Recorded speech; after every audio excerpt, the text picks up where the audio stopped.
So, a little over a year ago, I made a video on Payday 3.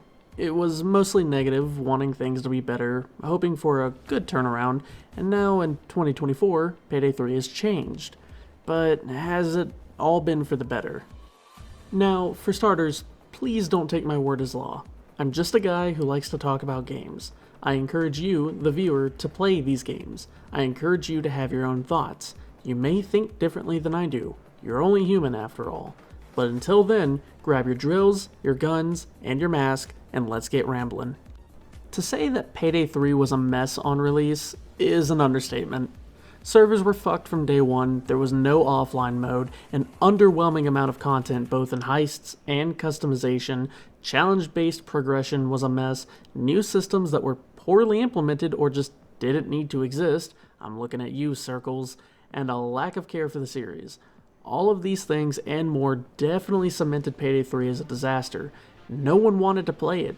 Player numbers were down, the Reddit was filled with people expressing their dislike of it, the Twitter was posting about trying to fix a multitude of problems, and people generally agreeing that it either needed more time in the oven to cook or they just never should have entered the kitchen to begin with. They did give us 2 free legacy heists though, in the form of Turbid Station and Cook-Off, but Cook-Off was no longer infinite and both maps felt oddly proportioned. They felt dollhousey in size, and they just didn't hit the same as they used to in Payday 2. Then came Syntax Error, the first of the 4 Year 1 DLC, and overall the consensus seems to have been a resounding meh. The heist itself was fine. The gang breaks into an underground data center, steals the data stored there, and hoofs it out of the area. Pretty simple, pretty easy. Personally, this is one of my favorite heists to stealth. However, once it goes loud, I think I'd rather fight a bulldozer barehanded. The guns it brought in were decent, a shotgun, an SMG, and a marksman rifle. While all 3 weapons were good, for me they just kind of existed. They weren't anything special. This DLC also introduced a new enemy, the Techie, who seems to have been very disliked at the time she came out. They jam up your HUD and send drones out to attack you and flash you, but they also cloak themselves so it becomes a pain in the ass to even look for them. But with all these things, why were people annoyed in the first place? Well, for starters, the timing was horrible. They dropped this 3 months after release. Everything that I just mentioned just now should have been in the base game. It could have been in the base game. It just seems scummy and a little greedy to drop this so shortly after the initial release. But another, and dare I say bigger problem, was the price tag. $18 for this one DLC, while for that same amount of money you could get 3 DLCs in Payday 2, and get arguably more content. It's also worth noting that for $50 extra you could have just bought the gold edition of Payday 3 and got all Year 1 DLC. You'd be paying $72 to buy all the DLC separately, not including the game, or $70 for everything all at once. I'm rambling, so let's just move on. But anyways, 2 months later they released this tweet with a blog post attached. In the blog, they detailed how they were committed to Payday 3, how they would be fixing many problems both bug-wise and core mechanics-wise. Between Syntax Error and the Boys in Blue DLC, there were a total of 5 updates, which included things such as an unready button for pre-game lobbies, new skill lines, a rough version of quick play, a new progression system, more on that later, and a host of others. Now don't get me wrong, this was good. They were adding things that need to be in the game, but that was also the problem. These things were needed. They shouldn't have been added in. They should have always been part of the system. Something like quick play is integral for a game like this, and an unready button is just common sense. So on July 28th, 2024, Boys in Blue launched, the second of the 4 Year 1 DLC, and the response was favorable, better than Syntax. We got a new heist, raiding a police station to steal gold back from corrupt officers, and overall, it's a pretty good heist. I've heard complaints that it's a bit crowded when playing loud, but I personally don't mind it all that much. With this chapter, we got 3 new weapons, another SMG, an assault rifle, and a Magnum revolver, which was the best part of it all for me. Alongside this heist, a free update was given that gave everyone a free heister, my favorite Irish woman, Clover. And gods, I'd rob a bank for her. Anyways, between this DLC and the next, there wasn't much, as only a month had passed between the two, July 28th to August 19th. However, before we continue, I'd like to have a small little tangent. Unfortunately, there was a situation that happened. It's been resolved and all parties have moved on, but I think it's important to note as it did impact the game. Now, to clarify, I'm not digging up drama, but you will see why this is important in a moment. An announcement was made on August 2nd that changes were coming to 2 perks in the game, Ammo Funnel and Replenish. This was not well received, and a lot of people were unhappy. Some YouTubers made some videos on it as well. Unfortunately, this led to harassment. To the YouTubers, sure, but mainly towards the devs. Only made worse when one dev and their partner decided to further mock players and disregard any genuine criticism. Obviously, it should go without saying to never harass someone over the things that they say online, but it's also important as a salesperson, a dev, someone making any kind of product, to be as professional as possible when a spotlight is on said product. Fighting fire with fire just burns everyone, including bystanders, and this situation definitely didn't help the game, causing fans to be a little more cynical and critical, but mostly just distrusting. DLC 3, named Houston Breakout, was released August 19th, 2024, and the response was mixed from what I could gather. The heist itself sees the gang freeing Houston, the brother of Dallas and a member of the gang, from being sentenced in federal court. The heist launched with some problems, but I honestly can't seem to find any glaring ones during my playthrough, so I imagine they got fixed. The DLC came with yet another 3 weapons, an SMG, a shotgun, and a burst fire pistol. Honestly, I'm gonna say this is probably my favorite heist to do loud, mainly because of the music, but we'll get to that in a moment. After DLC 3 was released, not much went on. The creative director was replaced and Almir Listo and Andreas Pinniger took over the role, but overall, that was pretty much it. It's important to note here that while Operation Health was still going, all the changes that were being made were made when the DLCs dropped, since only a month was passing between each one at this point. DLC 4, titled Fear and Greed, was released on September 16th, 2024, and featured the Fear and Greed heist, which sees the gang robbing a company through the use of stock manipulation. 3 new weapons were added, 2 pistols and a shotgun. The reception for this DLC was mixed to favorable from what I can gather. I saw complaints, but none that really made the experience much worse. Everything that I just mentioned is all stuff that happened within the 1-year period, from release all the way up to the anniversary. So what did they do with this year? What was added to the game? Well, Standard Edition owners were given 1 new tool, 1 new throwable, 2 new heisters, 3 new heists, 4 weapons, 1 overkill weapon. That's all. People who owned the Gold Edition got all of this, plus 4 heists, 12 guns, and cosmetics. There's more that the Gold Edition got, but I really don't want to go into the detail for all the cosmetics.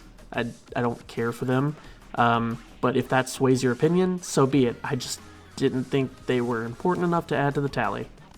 Now, from the outside perspective, it would seem like they did a lot, and admittedly they kinda have. Bug fixes, the free content updates, stuff like that. But the problem is that this feels like where the game should have started from. It shouldn't have been built to this. This should have just been the foundation. I mean, half of the mechanics implemented were things that Payday 2 started with. Quick play, solo mode, which, by the way, is still in beta even now. I mean, fuck, I've said it before, but the unready button? Seriously, how do you make a game that is co-op focused and not have a fucking unready button at launch? It's fucking ridiculous. But even after all that, after the history of the entire game from the last year, we're really only here to answer 2 questions. Have they improved the game, and is the game good now?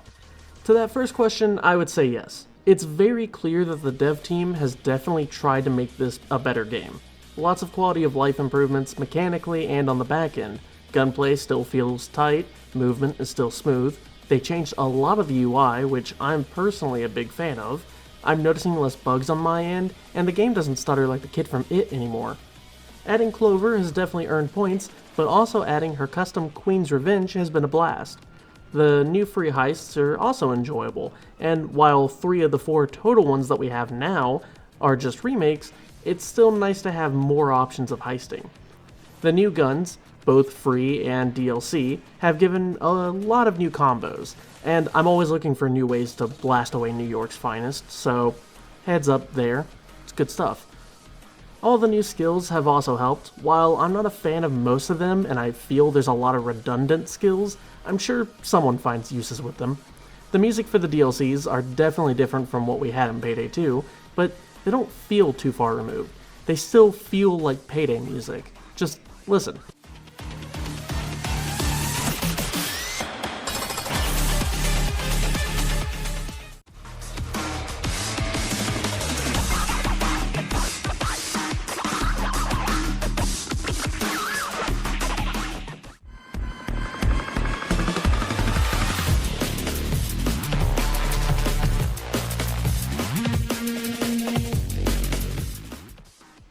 The game still has a long way to go, but they have improved, and that by itself is commendable.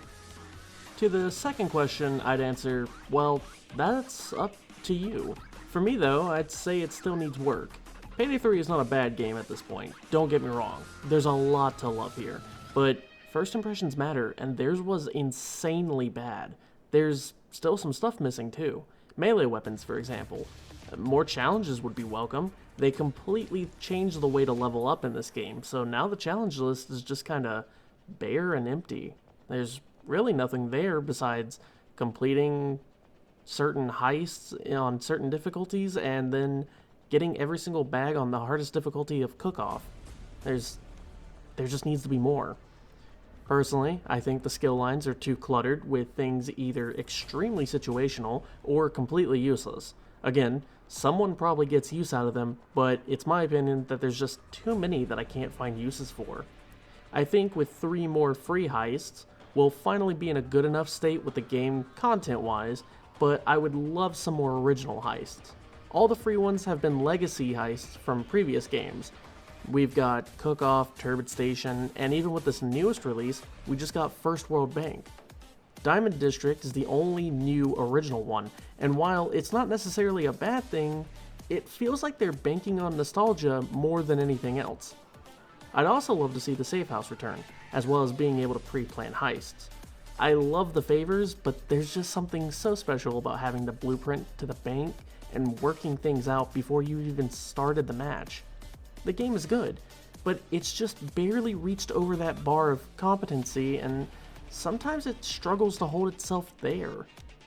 There's still plenty they could add to the game to make it better. Mainly heists, of course, sure, but also small things, like a place to test our weapons, maybe the ability to vault while unmasked, clothing being attached to loadout, not just overarching. It's simple things that would just count for a lot. Overall, I would say this game is on an upward slope. Can it be brought down easily? Sure, the devs will probably be humbled again sometime soon, keep in mind the microtransaction bullshit, but it could also just keep climbing. They could genuinely just be learning from their mistakes. I'd love to see more content, weapons, original and legacy heists, characters, tools, more overkill weapons, and new features. Would I love to see more free content? Sure, but if paying for some DLCs is the only way to keep them going, I'll snort the copium just a little bit longer. Yet, here I am with an add-on, and the entire reason this video is late. They've announced that they are cutting the funding down for Year 2 DLC and content, but also cutting the staff down as well. Oh, also a crossover with PlayerUnknown's Battlegrounds of all games, which will probably take more of their staff and funds to work on. I just genuinely cannot believe the lack of fucking awareness here. I mean, really guys, what the hell? I get that this isn't the devs' fault, Really, it's the higher-ups. Blame them completely. The devs have no say in this, and they were probably against this from the beginning. But how can anyone hear this and think it's a sane plan? This is how you kill a game, right here.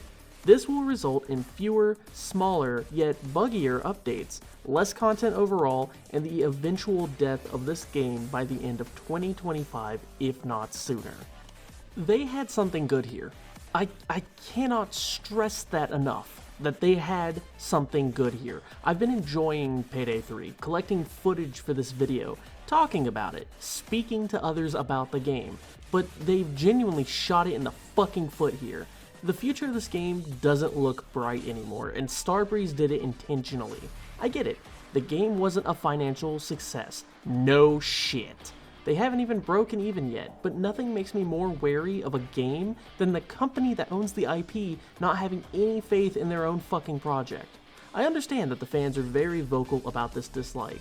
We're very stuck in our own ways after Payday 2, and they probably want to get away from the IP or something. The higher-ups again, not the devs. But you know what doesn't help that? Self-sabotage. If this game makes it to another year, I'll genuinely be surprised. I don't think there's enough gas in that tank anymore. Payday is struggling to reach an acceptable level, and this certainly won't help anything. And it's a damn shame, because there's really no other game like it. Crime Boss is okay, but it doesn't hit the same, and Den of Wolves isn't out yet. They have the market. They have the market by the fucking balls. There's no other heist game like Payday. And they are intentionally taking away their moneymaker. It's making it seem like they're one-trick ponies, and they're capping the pony at the finish line. I hate ending this on a low note. I was hopeful for the future, happy to play and enjoy what could be, but here we are now. I've had to rewrite this script 3 separate times, uncertain of the direction the game is currently going, and honestly expecting it to be dead in the water by the end of next year. This is 2 steps forward, 3 steps back. I really, really hope, genuinely need to be proven wrong. Payday is a series that I have loved since the beginning, and I don't want it to go away. Anyways, thanks for watching to the end. Feel free to join the Discord and hang out. Have a good night, everyone. I'm gonna go, I don't know, drink.